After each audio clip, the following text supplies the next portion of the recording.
Marwadi university మంచి భవిష్యత్తు కోసం తెలుగు విద్యార్థులు ఇష్టపడే యూనివర్సిటీ. కాల్ 9059052378 9059052379.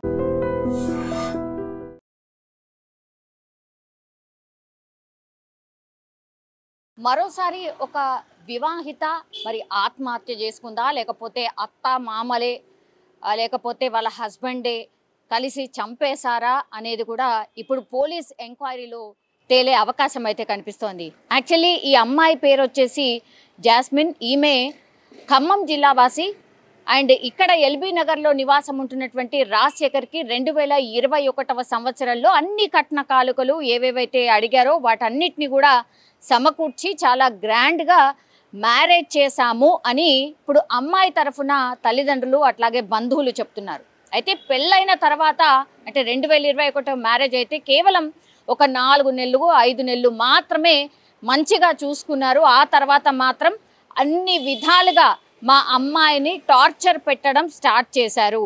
అన్నిటికీ అనుమానమే, కేవలం ఆ 2 గదుల్లోనే ఆమె ఉండాల్సిందే, బయట బాల్కనీలో కూడా అడుగు పెట్టకూడదు, ఎందుకంటే మా అమ్మాయి అందంగా ఉంటుంది కాబట్టి పూర్తిగా అనుమానం పెట్టుకున్నాడు వాళ్ళ హస్బెండ్ అట్లాగే వాళ్ళ అత్త కూడా. సో ఎవరితోని మాట్లాడినా ఎవరు కనిపించినా అంటే అన్నిటికీ అనుమాన పడేవారు. అట్లాగే నువ్వు కట్నం చాలా తక్కువ తెచ్చావు, కట్నం తీసుకురా, మాకు డబ్బులు అవసరం ఉన్నాయి, మాకు అది కావాలి ఇది కావాలి అంటూ టార్చర్ పెట్టడమే కాకుండా ఆమె మీద చాలా టైమ్స్ కొట్టిన సందర్భాలు కూడా ఉన్నాయి.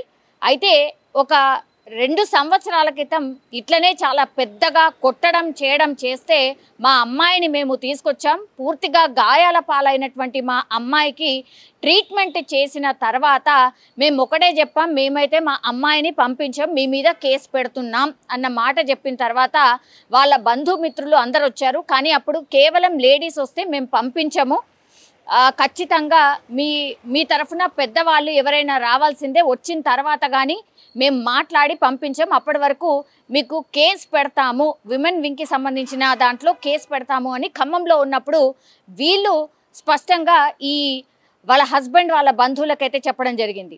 అయితే వాళ్ళు ఒకటే అడిగారు, మా మీద కేసు అయితే దయచేసి పెట్టకండి, ఓకే మీరు అంటున్నారు కదా, మేమైతే తీసుకుపోవడానికి రెడీ ఉన్నాం, మా అమ్మాయిలాగా చూసుకుంటామని నమ్మబలికి ఆ తర్వాత వాళ్ళు ఇచ్చినటువంటి ఒక 4 కౌన్సిలింగ్ ఏవో ఉంటే ఆ 4 కౌన్సిలింగ్కి కూడా ప్రాపర్గా హాజరై అన్ని కౌన్సిలింగ్లు తీసుకున్న తర్వాత వీళ్ళ అమ్మాయిని తీసుకొని వెళ్ళారు. వెళ్ళిన తెల్లవారు నుంచి కూడా సేమ్ అదే ధోరణి, మళ్ళీ అదే టార్చర్ పెట్టడం కొట్టడం చేశారు.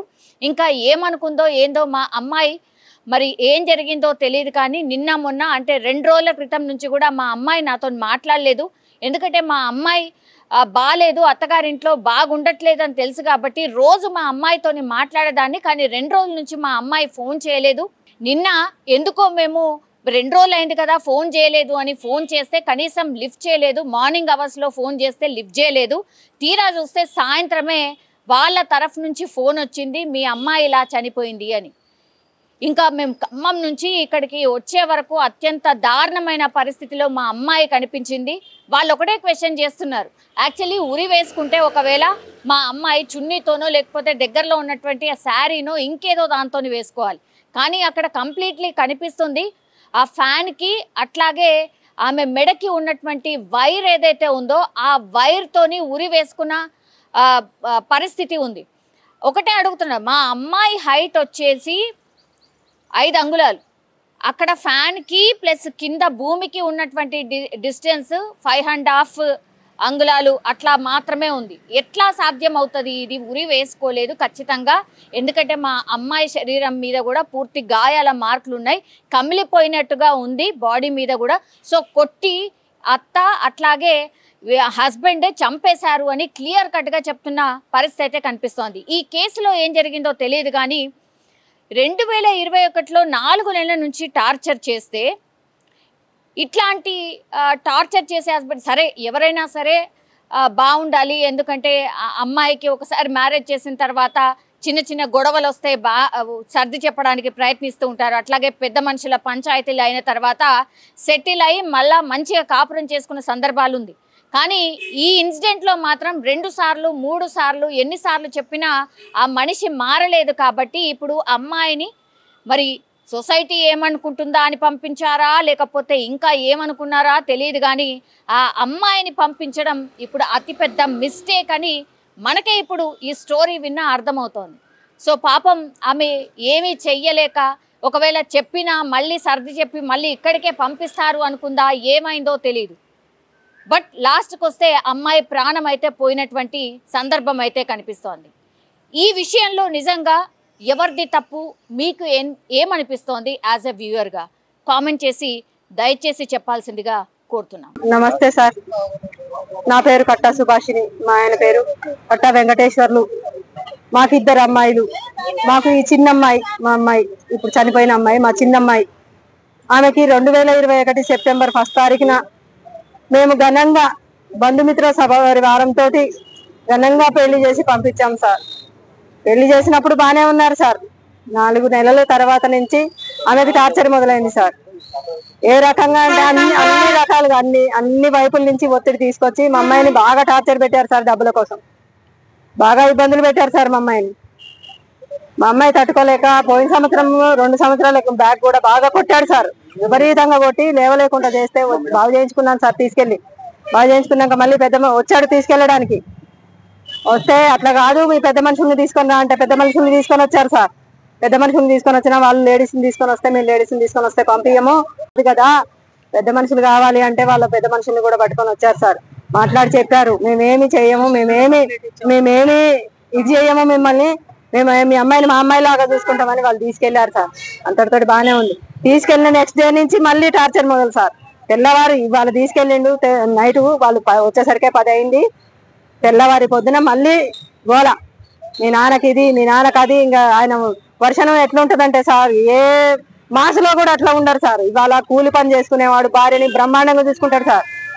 భార్యని బ్రహ్మాండంగా చూసుకోలేని వ్యక్తి పెళ్లి చేసుకోకూడదు సార్.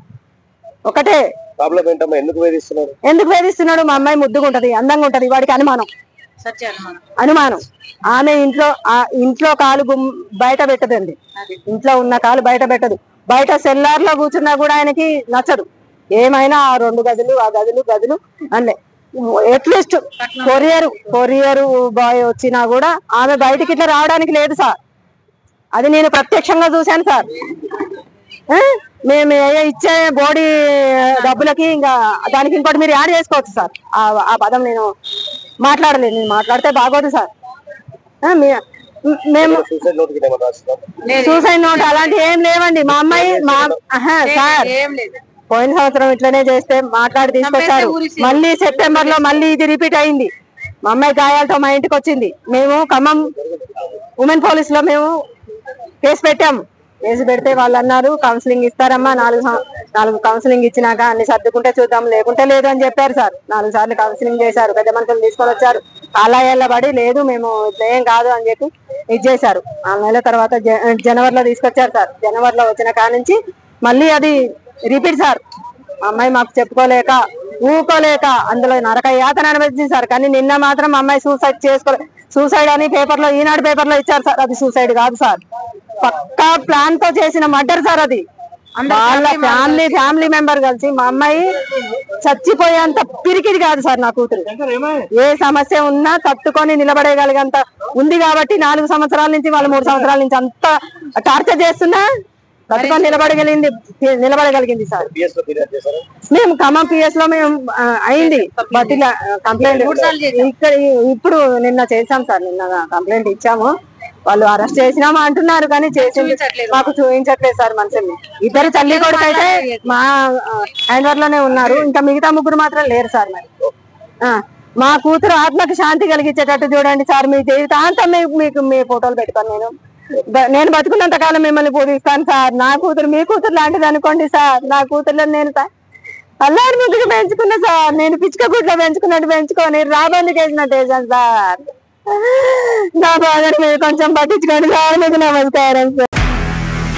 నిజంగా ప్రస్తుతం ఉన్నటువంటి సమాజం దేనికి ప్రయారిటీ ఇస్తుంది? ఆర్థిక సంబంధాల చుట్టూ మాత్రమే తిరుగుతుంది. మళ్ళీ ఎన్నికలంగానే చాలా విరక్తి కలుగుతున్నాం. మంచి అనిపిస్తుంది కదా, లేడీస్ కూడా ఛాలెంజింగ్ జాబ్స్ చేసినప్పుడు చాలా బాగుంటది. ట్రాఫిక్ అసిస్టెంట్స్ గా నియమించిన ట్రాన్స్జెండర్స్ అందరితో సాల్యూట్ చేయించుకుంటున్నారు. ఫుడ్ డెలివరీ ఇవ్వటానికి వెళ్ళినటువంటి డెలివరీ బాయ్ అనిల్ పై కళ్ళ ముందు